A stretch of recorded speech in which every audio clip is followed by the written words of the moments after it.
Hola, soy el pastor Vladi de Ministerios Visión de Fe en Guatemala.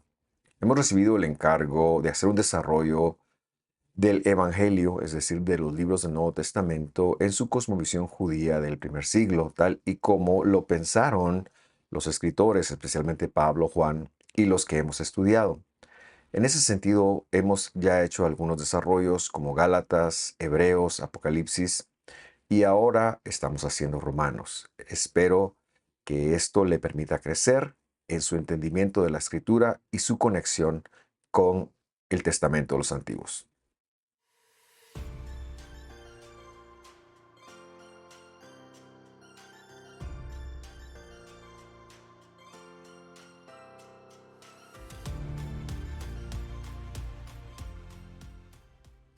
Me da mucha alegría darle la bienvenida a esta, la parte 12. Ya llevamos 12 estudios de Romanos, cómo se ha pasado el tiempo de rápido. Y bueno, hoy tenemos un tema muy importante. Yo le invito a poner mucha atención porque este tema aclara mucho con respecto de los creyentes en Jesús y la ley del Señor. Así que vamos a ello. Pero como siempre me gusta empezar con un breve repaso de lo visto en la semana pasada. Y es que la semana pasada veíamos a los incrédulos de entre los judíos. Esto tiene que ver con la raza de ellos. Veamos que él tenía una ventaja y es que tenía el conocimiento de la escritura también, pero que su falta de fidelidad no invalidaba las promesas de Dios, sino que Dios iba a ser fiel a lo que él había prometido. Ahora, lo que es importante recordar de cara a cada vez que leemos la palabra judío en este versículo es que usted no se imagine lo que esa palabra significa para usted en el siglo XX. No, judío puede ser, como lo hacíamos en un desarrollo, creo yo, hace 2 o 3 estudios, puede ser alguien de la tribu de Judá, o puede ser un adorador del Dios único, o puede ser alguien de la tierra de Judea. Pero más y más aquí va tomando el matiz de un Yahudí, es decir, un adorador del Dios único. Vamos a empezar desde el versículo 7 entonces, y dice así: pero si la verdad de Dios creció para su gloria, esto es la gloria de Dios, por eso hemos puesto ese su con mayúsculas, por mi mentira, porque aún así yo soy juzgado como pecador. ¿Cuál es la correcta forma de interpretar este versículo? ¿Cómo así de que Pablo tiene una mentira? ¿Y cómo es esto que la verdad de Dios hace crecer esa mentira y por lo tanto por qué él tendría que ser juzgado como pecador? La respuesta que damos a esta incógnita, y se confirmará en el versículo 8, es que Saulo está usando aquí un lenguaje irónico. ¿Cuál es la mentira de Saulo? Desde la perspectiva del judaísmo farisaico, voy a llamarle así, para ellos ver que Pablo predicaba que tanto judíos como gentiles eran herederos de la gracia de Dios. Entonces eso resultaba en gloria para Dios. Pero ahora tenemos que hacer una connotación acá. En primer lugar, tanto el judío como el gentil, o el no judío, voy a llamarle, han recibido la gracia de Dios. Pero eso sí, el gentil o el judío, para empezar con este judío, él seguía guardando los mandamientos de la ley del Señor, de la Torá del Señor, de la palabra de Dios. Mientras que cuando el gentil llegaba, aunque no llegara con una circuncisión de inmediata forma, él empezaba a guardar los mandamientos de Dios. Claro, el judío le aventajaba porque sabía, lo había hecho toda su vida. El judío mesiánico, el judío que había creído en Jesús, porque el judío no mesiánico cae dentro de la categoría de que no ha recibido la gracia del Mesías, no ha recibido la gracia de Dios y por lo tanto sigue tratando de comprar su salvación con sus méritos. Pero el gentil que entra, que recibe la gracia de Dios, algo inaudito para los escritores del Nuevo Testamento, pues recibe la gracia y tiene que empezar a guardar los mandamientos. Esa es la mentira de Saulo. Pero esta ironía tiene su clímax en una pregunta. Él pregunta, ¿por qué aún así soy juzgado como pecador? Y esta ironía, esta pregunta, más bien dicho, la hace desde la perspectiva de Dios. Es decir, si Dios es mentira lo que estoy diciendo, entonces, y Dios solamente se ha fijado en los judíos o solamente son libres aquellos que guardan o salvos los que guardan mandamientos, entonces, ¿por qué yo todavía soy reo de muerte? ¿Por qué todavía soy juzgado como pecador? No, Él está diciendo, ¿sabes qué? Voy a ser juzgado como pecador porque a menos que reciba la gracia, no puedo entrar a la salvación. Y por eso el versículo 8 señala, ¿y por qué no decir? Como somos infamados, es decir, blasfemados, y como algunos dicen que nosotros decimos, hagamos males para que nos vengan bienes, la condenación de los cuales es justa. Saulo está diciendo acá una acusación que ha recibido a lo largo de su tiempo como apóstol, y es que a dónde fue desde el judaísmo farisaico. Y repito, no hablo de judaísmo, sino tal vez desde la secta, desde la línea farisea, quizás es mejor palabra, desde la línea farisea, se le acusaba a él de andar anulando la Torá, de andar que la gente no siguiera la Torá. Y por eso es que algunos dicen que él hace males y por eso le vienen bienes. Pero lo que es innegable es el fruto que las congregaciones en todo el imperio están teniendo debido a que, en primer lugar, hay un llamado de Dios hacia los gentiles y, en segundo lugar, que estos gentiles que entran por gracia van a guardar los mandamientos de Dios. Esa es la ironía de estos dos versículos, tanto el versículo 7 como el versículo 8. Ahora, el resto del capítulo, porque hoy queremos leer hasta el versículo 19, va a confirmar esta idea. Y lo que hacemos es empezar con una sentencia que Saulo va a decir en el 9 y que luego va a citar muchos otros versículos, perdón, para confirmarla. Leemos el 9 entonces, dice así: ¿Qué pues? Dice Saulo, ¿somos mejores que ellos? Se está refiriendo a los judíos, por supuesto, los judíos de nacimiento, de los cuales Saulo era un judío. En ninguna manera señala. Y ahora aquí viene la sentencia. Porque ya hemos comprobado a judíos y a griegos que todos están bajo pecado. La sentencia es, el 100% de la humanidad ha venido y tiene la pecaminosidad. Eso quiere decir estar bajo pecado.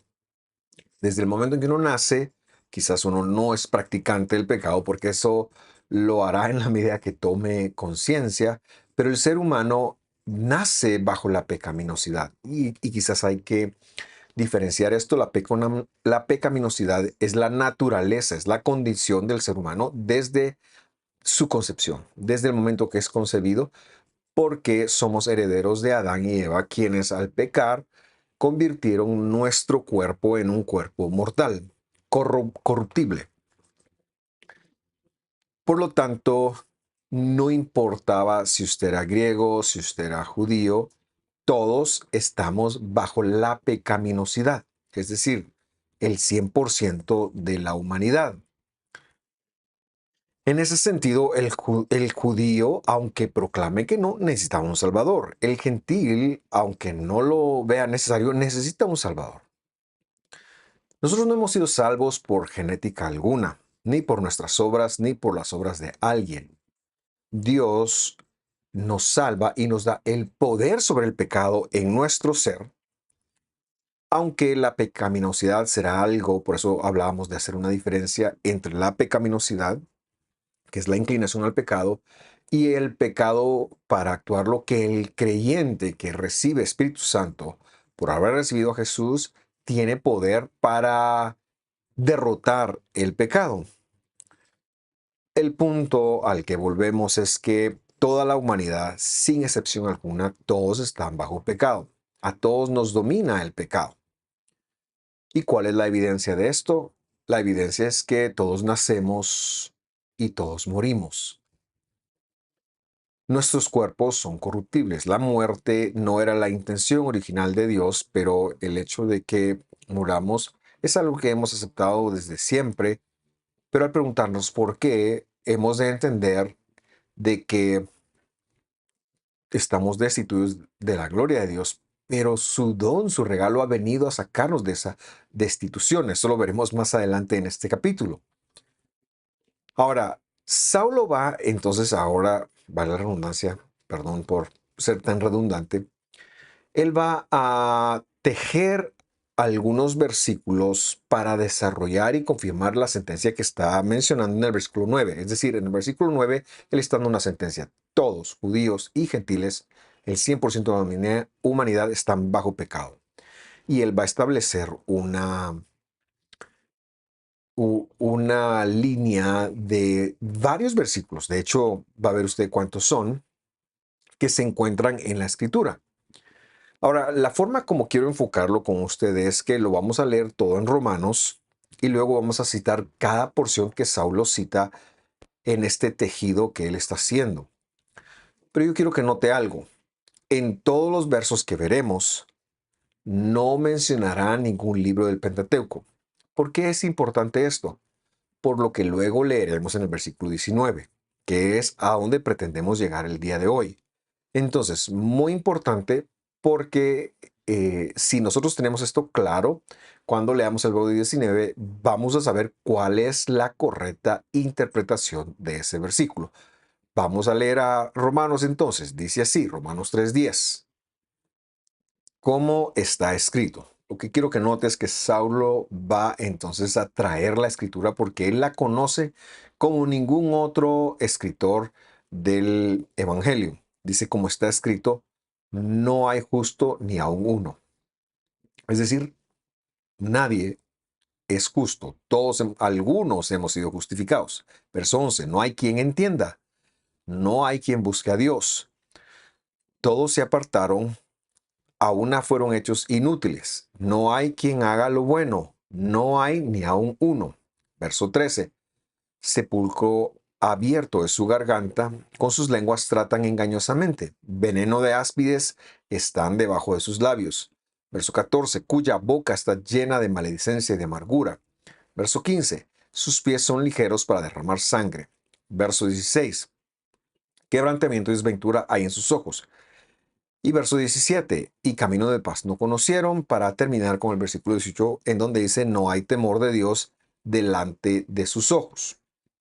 Saulo, conocedor entonces de la escritura en un tiempo en donde no hay una Biblia escrita, en donde todo se trata de rollos, pero un estudiante empernido desde su niñez a los pies de Gamaliel, él hace un tejido de varios versículos que reflejan la realidad humana, pero que para efectos de este estudio y de lo que el Evangelio enseña, producen sobre toda la humanidad sin distinción alguna una sentencia. Esta es la sentencia humana.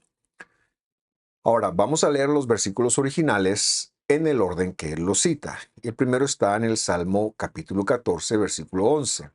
Y vamos a leer hasta el versículo 1.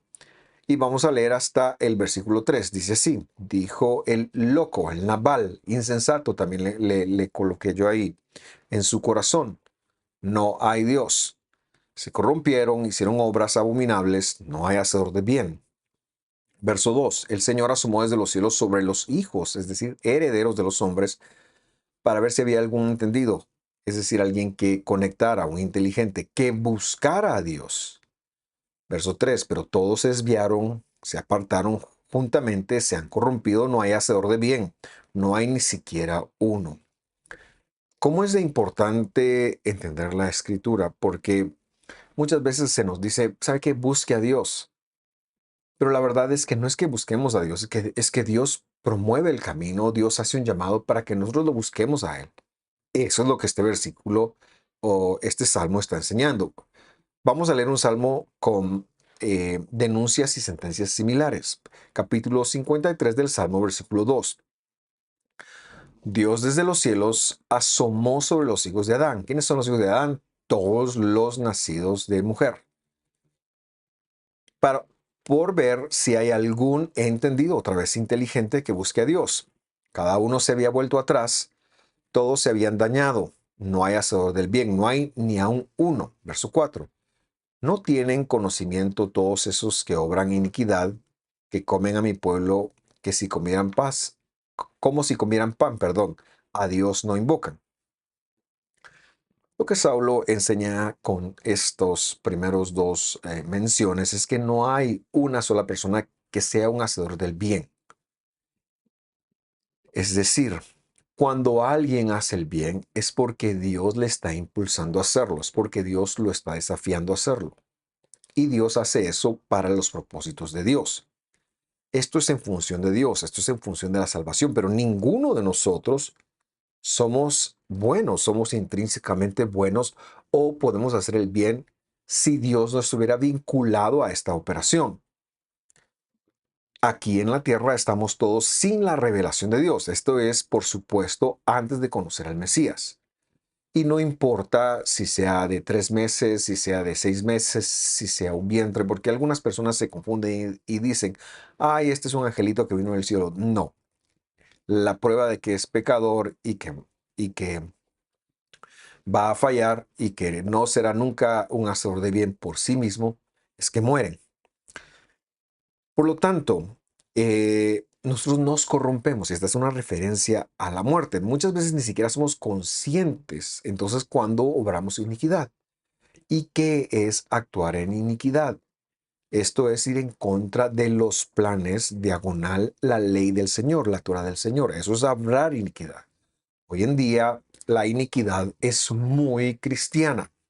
¿Por qué razón? Porque la gran mayoría de púlpitos predican que la ley ya no funge, ya no tiene un papel dentro del creyente que ha recibido a Jesús. Esa es la realidad humana, que incluso esta mentira se ha colado en los púlpitos. Pero quiero hacer un hincapié en algo. No hay un hacedor del bien. Por eso citamos las mismas palabras que Dios mismo dice en Mateo 19, versículo 16. Leamos. Y he aquí uno acercándose le dijo, Maestro bueno, vea que no, vea por favor cómo va a plantear la pregunta. Perdón, dice, ¿qué bien haré para tener la vida eterna? ¿Cómo me gano la vida eterna? Es la pregunta. Versículo 17, le dice, ¿por qué me hablas de lo bueno? Ninguno es bueno, sino uno, es a saber, Dios. Él está refiriéndose a él en tercera persona y lo que está diciendo es, no hay quien busque a Dios. Dios es el que se revela, Él es el que llama, Él es el que despierta el entendimiento del corazón del hombre para buscarlo a Él, es quien afirma. Si usted es alguien que ha creído en Jesús como Salvador, quiero decirle que eso no es un mérito suyo. No existe esa falacia de que Dios pone el 99% y nosotros ponemos la fe en el 1%. Como lo hemos mencionado en muchas otras ocasiones, la fe no es humana. La fidelidad es divina y es Dios el que se ha revelado. Así que la salvación es 100% la obra de Dios en nuestras vidas porque Él es el que nos convence de poner nuestros ojos en el autor y consumador de la vida. El bien absoluto le pertenece a Dios. Ninguno de nosotros está ahí. Y cuando hacemos algo bueno, repito, es porque Él tiene un propósito y lo está poniendo en el corazón precisamente para su gloria. Y muchas veces, la gran mayoría de veces, ni siquiera nos damos cuenta. Salmo capítulo 5, versículo 9 dice, porque no hay en su boca, siguiendo con lo que se mencionaba en Romanos, estabilidad. Sus entrañas son llenas de maldad, sepulcro abierto es su garganta, con su lengua lisonjearán, es decir, suavizarán.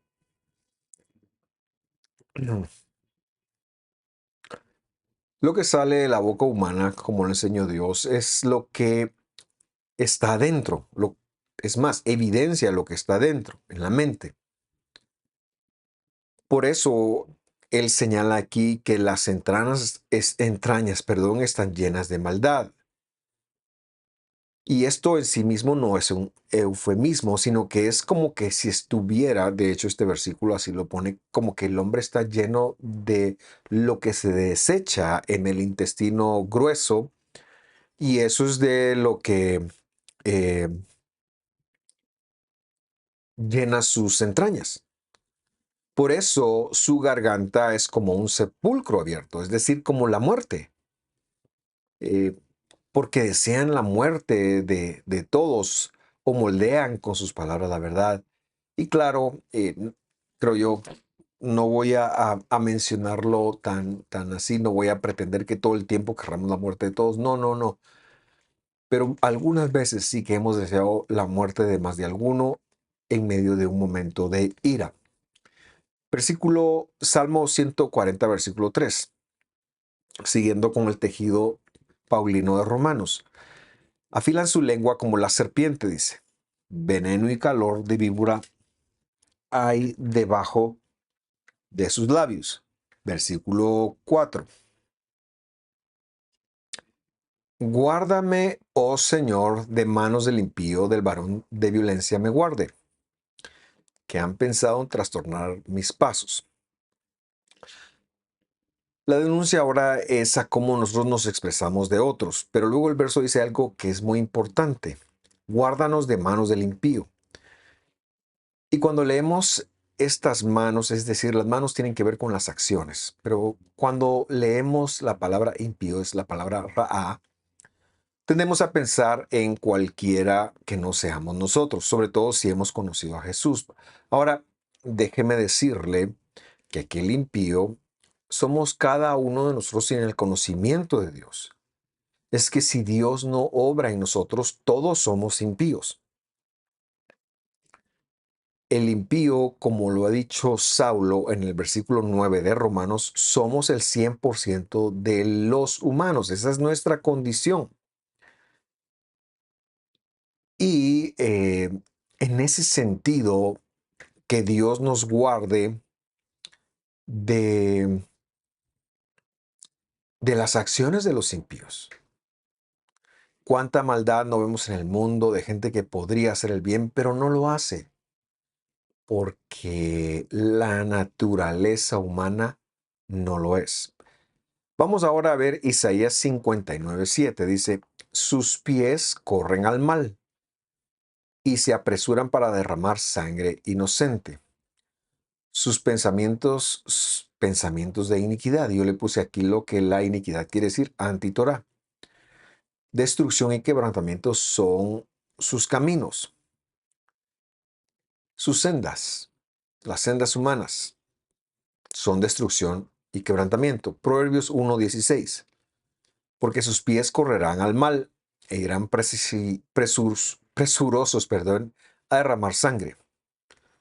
Certificamos lo que hemos venido hablando y terminamos este enjambre de citas del apóstol con el Salmo 36, versículo 1. Dice, dicho de la rebelión del impío, al centro de mi corazón, no hay temor de Dios delante de sus ojos.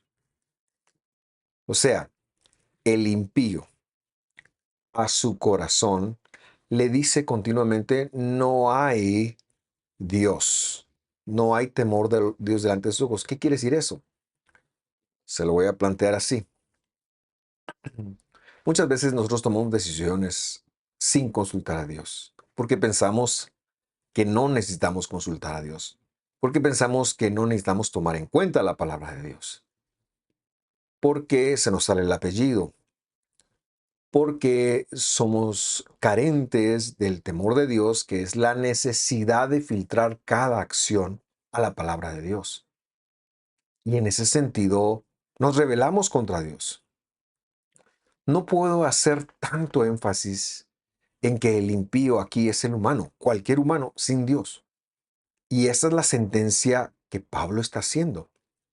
Ahora, lo que quiero hacer ahora para ir enfocándonos a la lectura del verso 19 es hacer una línea del tiempo. Vamos a leer una línea de tiempo de lo que hemos visto hoy y releer en primer lugar el versículo 9. Que pues, ¿somos mejores que ellos? En ninguna manera. No, porque ya hemos comprobado a judíos y a griegos que todos están bajo pecado. El versículo que nos lanzó aquí es precisamente el versículo 9, en el cual él está comprobando que nadie es bueno en sí mismo, que todos estamos bajo la pecaminosidad de haber sido alejados de la gloria de Dios.